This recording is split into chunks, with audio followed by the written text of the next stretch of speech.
সুপ্রিয় দর্শক মণ্ডলী, এই মুহূর্তে রয়েছে আমি সবুজের সমারোহে। আশেপাশে দেখতে পাচ্ছেন অনেকগুলো সবুজ সবুজ সবজির যে চারা সেগুলো রয়েছে। এই হাবটির দায়িত্বে যিনি রয়েছেন তাকে আমরা আজকে আমাদের মাঝে পেয়েছি। ভাইয়া, জি, কেমন আছেন আপনি? এই তো আছি আলহামদুলিল্লাহ। আপনার নাম এবং পরিচয়টা যদি আমাদেরকে একটু বলেন। প্রথমেই গ্রিন এগ্রিটেক কোম্পানির পক্ষ থেকে সবাইকে আন্তরিক শুভেচ্ছা অভিনন্দন।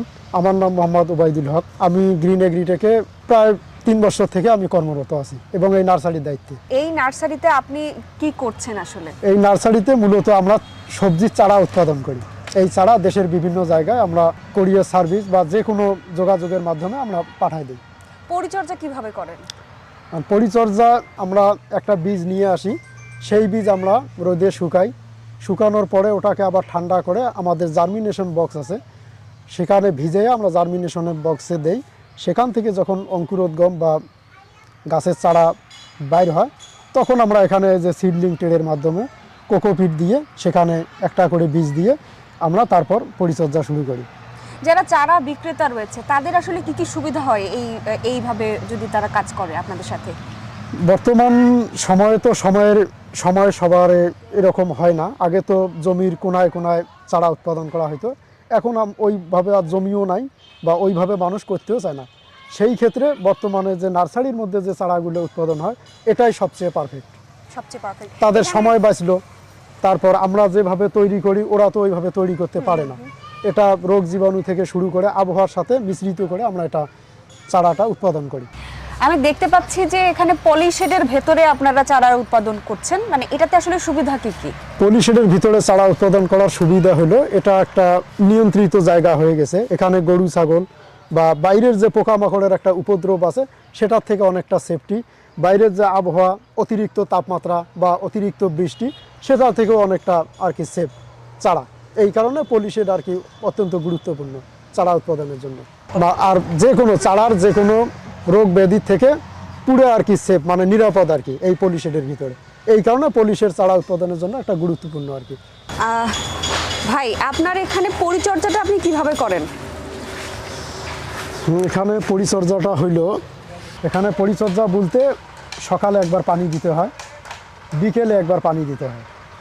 আর এগ্রিকালচারবিদের পরামর্শ ক্রমে আমরা যখন যেটা প্রয়োগ করা লাগে পুষ্টি মানে সতেজ রাখার ক্ষেত্রে আমরা সেই জিনিসটা আর কি প্রয়োগ করি।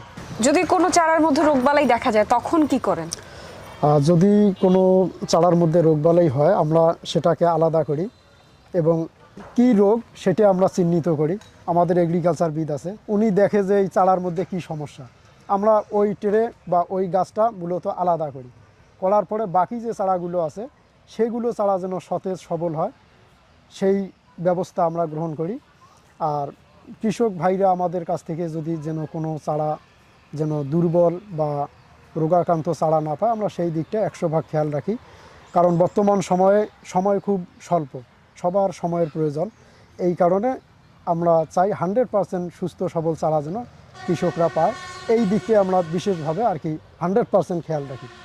আচ্ছা, এই পলিশেডের নতুন উদ্যোক্তা যারা আছে তারা যদি কাজ করতে চায় তাহলে তারা কি কি সীমাবদ্ধতার মধ্যে পড়তে পারে, অসুবিধা কি কি হতে পারে? এটা পলিশেড দিয়ে যে ঘর ম্যাডাম, এটা হলো একটা কিন্তু ব্যবসা। এখানে চারা উৎপাদন করা যেমন সহজ, আবার সেল করাটাও তেমন কঠিন। মার্কেটে যদি আপনার হাত না থাকে তা আপনি চারা উৎপাদন করে কি করবেন? আপনার আগে মার্কেট ধরতে হবে। মার্কেটে যদি আপনার চারা যদি বিক্রির যদি জায়গা থাকে আপনি তাহলে চারা উৎপাদন করতে পারবেন। আর মার্কেটে যদি আপনি চারা বিক্রি করতে না পারেন তাহলে এই যে এতগুলো চারা আমরা কোথায় লাগাবো? অনেক জায়গার প্রয়োজন, এটা আসলে একজনের পক্ষে সম্ভব না। এই কারণে এই ব্যবসা নামার ক্ষেত্রে প্রধান যে বিষয়টা হলো আপনার আগে মার্কেট জানতে হবে, মার্কেট ধরতে হবে, সেটা অনলাইনে হোক আর অফলাইনে হোক।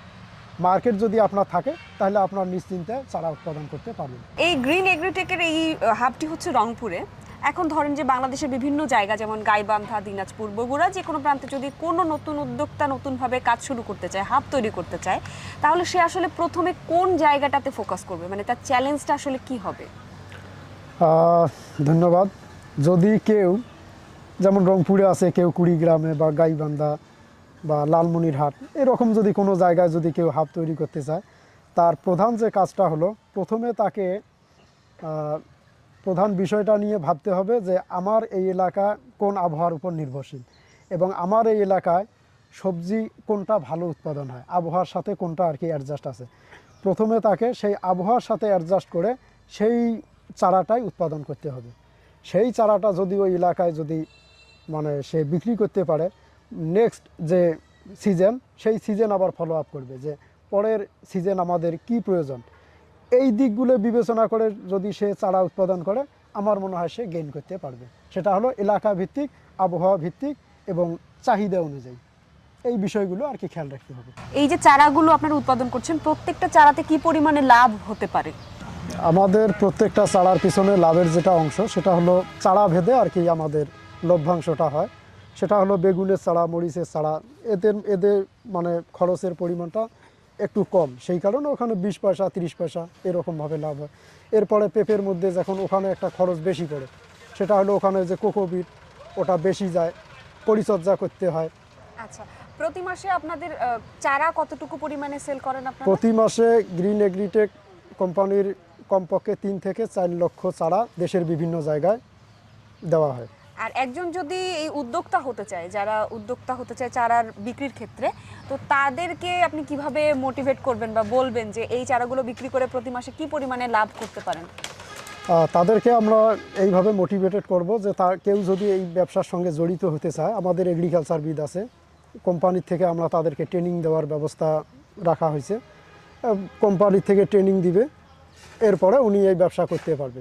এবং একটা মানুষ যদি নিম্ন ক্ষেত্রে যদি এই ব্যবসা করতে চায়, তাহলে কমপক্ষে প্রতি মাসে 30 থেকে 50 হাজার টাকা সে আয় করতে পারবে। যদি নতুন কোনো উদ্যোক্তা তাদের উদ্যোগ শুরু করতে চায়, তাহলে গ্রিন এগ্রিটেক তাদেরকে কোনোভাবে সাহায্য করবে কিনা? হ্যাঁ, অবশ্যই গ্রিন এগ্রিটেক তাদেরকে সাহায্য করবে। গ্রিন এগ্রিটেকের একটা বিরাট একটা মার্কেটিং আছে। জি। সেই মার্কেটিং থেকে আমরা সবাইকে সহযোগিতার জন্য গ্রিন এগ্রিটেক সর্বদা প্রস্তুত। সেটা হলো নার্সারি থেকে শুরু করে নতুন হাব ওনাররা যদি নতুন হাব করতে চায়, এই কোকোপিট থেকে শুরু করে যাবতীয়, এবং নার্সারির যে চারা বিক্রেতার জন্য এ ধরনের যদিও কোনো সহযোগিতা যদি চায়, গ্রিন এগ্রিটেক তাদেরকে সহযোগিতা করবে।